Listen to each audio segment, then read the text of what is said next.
Heno yn ystyried sancsiynau economaidd pellach yn erbyn Moscow. Wel, 6 mis tan referendwm yr Alban, nid dim ond ym Mhrydain y mae annibyniaeth yn cael ei drafod. Yng Catalunya yn Sbaen, mae rheini sy'n galw am annibyniaeth yn honni bod cefnogaeth i'w hymgyrch nhw wedi dyblu yn ystod y blynyddoedd diweddar. Ond mae Llywodraeth Sbaen yn gwrthod cynnal referendwm ac yn dadlau mae rhywbeth dros dro ydy'r gefnogaeth yma i annibyniaeth.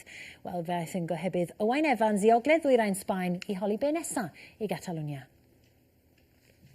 Independencia. Mae'r neges yn glir. Mae yna fwy a fwy o faneri Catalunya i'w gweld o Girona yn y gogledd i Barcelona yn y de. Mae cefnogaeth i annibyniaeth wedi dyblu yma mewn blynyddoedd diweddar, ac arolygon barn yn awgrymu y bydde hanner pobl Catalunya o blaid gadael Sbaen. Dwi o blaid annibyniaeth, dim ond am resymau economaidd, ond am resymau ieithyddol, ein hanes a'n diwylliant. Mae dyfodol gwell i ni gydag annibyniaeth. Mae angen annibyniaeth, ond mae yna bethau pwysicach fel iechyd ac addysg. La llengua és un element bàsic per la formació. Os nad yw Sbaen yn cefnogi'n hiaith a'n diwylliant, waeth ni fod yn annibynnol ddim. Yn sgil problemau economaidd, mae nifer o Gatalaniaid yn teimlo nad yw'r ardal gyfoethog hon yn cael bargen deg gan weddill Sbaen. Ydyn ni'n gwlad diwydiannol iawn. Ac wrth gwrs mae hwn yn o cymeriaeth o llefydd arall yn Ysbaen sy'n wedi bod yn basically agricultural.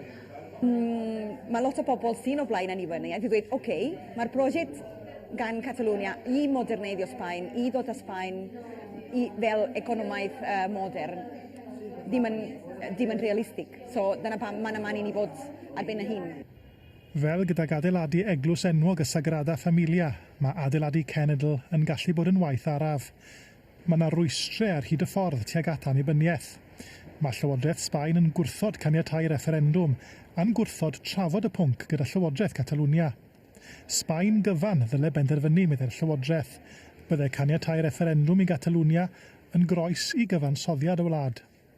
Mae gwrthwynebwyr yn dadlau mae rhywbeth dros dro yw'r ysfa yma am annibyniaeth, rhywbeth sydd wedi datblygu yn sgil problemau economaidd Sbaen.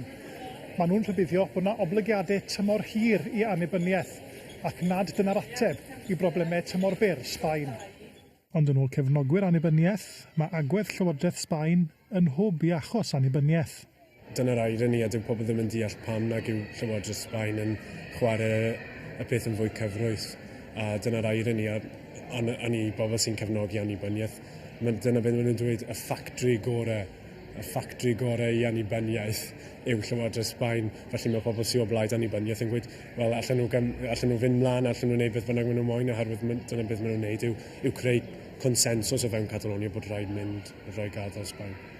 Mae arlywydd Catalunya wedi dweud os na fydd yna referendwm ym mis Tachwedd, fe fydd e'n galw etholiad a'n defnyddio hwnnw fel referendwm.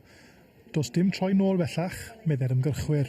Mae lot o bobl yn wedi sylweddoli does dim ffordd arall os dyn ni'n moyn Catalunya parhau. Mae pobl Catalunya yn ddigon wedi bod yn y gorffennol yn ddigon barod i drafod yn erbyn hyn. Maen nhw'n dweud, wel, os yw Sbaen ddim eisiau trafod, os yw Sbaen eriod wedi eisiau trafod, beth yw'r pwrpas pan mynd i eisiau trafod, wnawn ni fynd, na fe. Yn yr Alban, bydd rhaid derbyn canlyniad y bleidlais ym mis Medi. Yng Catalunya, mae'n ymddangos y bydd y trafod yn parhau. Owain Evans yng Catalunya. Wel, chwaraeon nesaf, ac mae Rodri Llwyd yma. Rodri.